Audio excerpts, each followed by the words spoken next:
heart, something my family and I have supported for many years.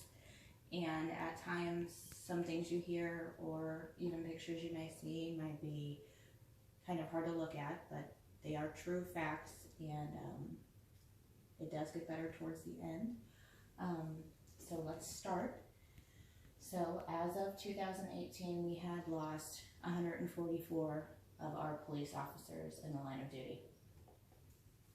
Just this year, as of May 5th, 2019, we have lost 14 of our firemen. My question for you is not about these men themselves, but the people they leave behind in the event of their death. What happens to those men and women? If you're like me, you have a lot of sympathy for those people that are left behind, and no one receives a greater outpouring of sympathy than these brave families. But my question is, days, weeks, and even years later, when the sympathy is a well-intended echo, who will be nearby to soften the hard realities of loneliness and financial securities? This is Officer Blake Schneider. He has been, or his family has been in the news pretty often recently. They are still looking, or they're still pursuing the case of when he was shot. That's his wife mourning, and although, like I said, it's hard to see, it is factual, it is true, and it is reality of what's left. I am going to introduce you further to this man. This is Captain Jacob Riggering.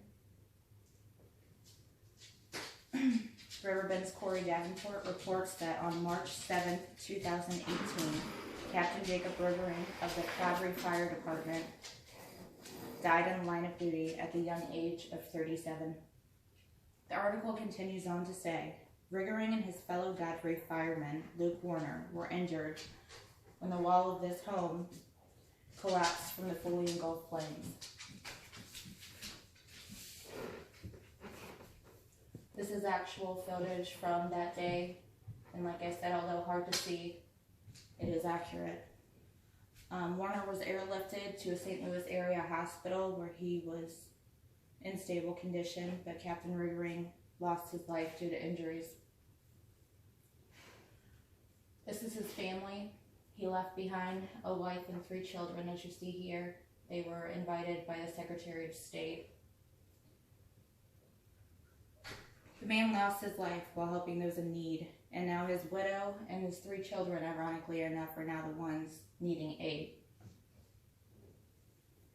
After this article was published, BackStoppers, a locally functioning charter, announced that they would be assisting the family for years to come.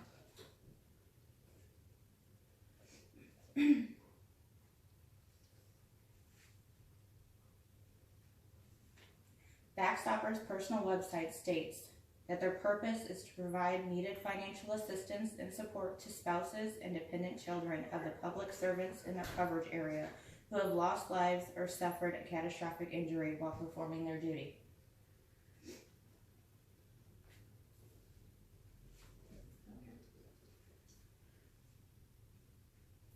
This is the coverage area that they currently support. They have 13 counties, this is only a few of them, but it's both on the Missouri side and on the Illinois side of the Mississippi River. They currently support 81 families, which includes 66 children. These are actually pretty cool. These are bears that are made for the children after their parents have passed. They use the uniforms of their fallen family. BackStoppers contributes $1.5 million each year in assistance to these families. And this check here is from one of their larger fundraisers that they host annually. We'll go further into that later on in the presentation. But last year they were able to get, the date is from last year, is $800,000.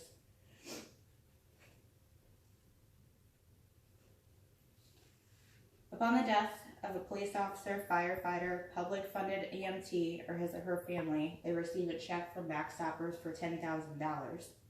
And I couldn't help but publish this quote because it was directly from one of our first responders. It says, "Knowing that BackStoppers will be there for my family should something happen to me in the line of duty makes it easier to run towards the danger we face as first responders every day." The goal of the organization is to make the family debt-free and then provide ongoing support for education and other unpredictable expenses. Without the aid of BackStoppers, there would be no financial support for these families, and if there are, it's limited. And you think, those who protect us, it's our job as civilians to in turn help those families. Without it, along with losing their mother and father, a child could also lose their home.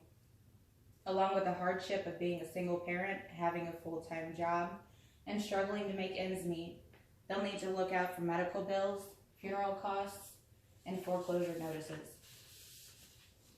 BackStoppers prides themselves in having the ability to alleviate some of that hardship. They believe also that the community has an obligation to care for the loved ones of those who have protected us. They have many optional charities that they host, and they even have public funding and sponsors that you could locate on their website if you're interested.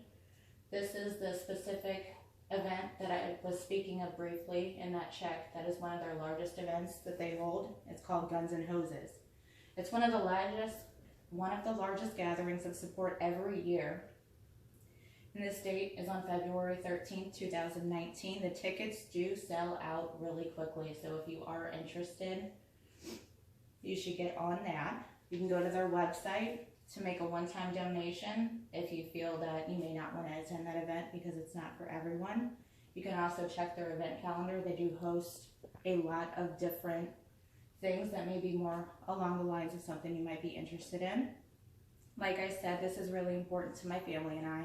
I am well researched. I can answer any questions that you possibly have, and I'll be happy to help.